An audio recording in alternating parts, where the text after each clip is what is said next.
কত টাকা হয়েছে লিখে রাখিস, আর তোর ছেলের পাসপোর্ট রেডি রাখিস। আমি তোরে পাইছি আমি, তুই আমার টাকা দিবি। তোরে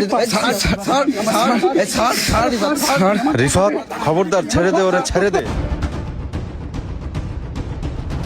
ছাড়েন আমারে, ছাড়েন। বেয়াদব, তোর এত বড় সাহস! তুই জানোস তুই কার গায়ে হাত দিছিস? কোনো ধারণা আছে তোর? ও একজন রেমিটেন্স যোদ্ধা, প্রবাসী, আমাদের দেশের সম্পদ। তুই তার গায়ে হাত দিলি? ও রেমিটেন্স যুদ্ধ হতে পারে না। আরে ওরে আমি ভালো করে চিনি, আপনারা ওর মুখোশ দেখেন নাই। ও একটা দালাল। দালাল মানে? কিসের দালাল? ও একজন রেমিটেন্স যোদ্ধা, তুই ওকে দালাল বললি? কেমনে দালাল শোনেন, তাইলে শোনেন। রিফাত, কে? আরে কি রে, ভালো আছিস? বন্ধু, কবে আইছিস তুই? এই তো নাইটে আসছি। একটা ফোন দিতি, এয়ারপোর্টে যাওয়ার কত শখ। আরে মইনুল ভাই, আসসালামু আলাইকুম। ওয়ালাইকুম আসসালাম। আরে মারুফ, কি অবস্থা? আছি ভালো। শোন, মানুষ কত উন্নতি করতেছে, দেখ তোর আশপাশে রহিম চাচার বাড়ি বিল্ডিং হয়েছে, করিম চাচার বাড়ি বিল্ডিং হয়েছে, আর তুই ওই সেই পুরানা ভাঙাচোরা বাড়িতে এখনো আসিস।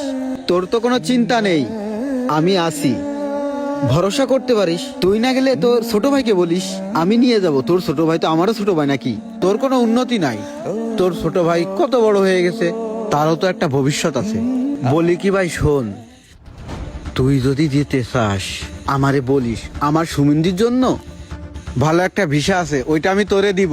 তুই আমার বন্ধু না? হ, তুই ঠিকই কইছস।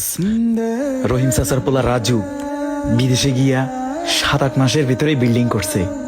এরপরে তো ওই যে তোপাজ্জল, হেরাও তো বিল্ডিং করছে, জায়গা সম্পদ কিনছে। কি করবো, ছোটবেলা আব্বা মারা গেছে। আব্বা তো শুধু এই ঘর ভিটা ছাড়া আমাদের জন্য আর কিছুই রেখে যায়নি। আর বাজারের উপরে শুধু চা বিক্রি করতেছি, এছাড়া কোনো আয়ের উৎস নাই। তাই তুই যখন কইতাছস, আমিও ভাবতাছি কি না কি করবো, মাথায়ও খেলতেছে না।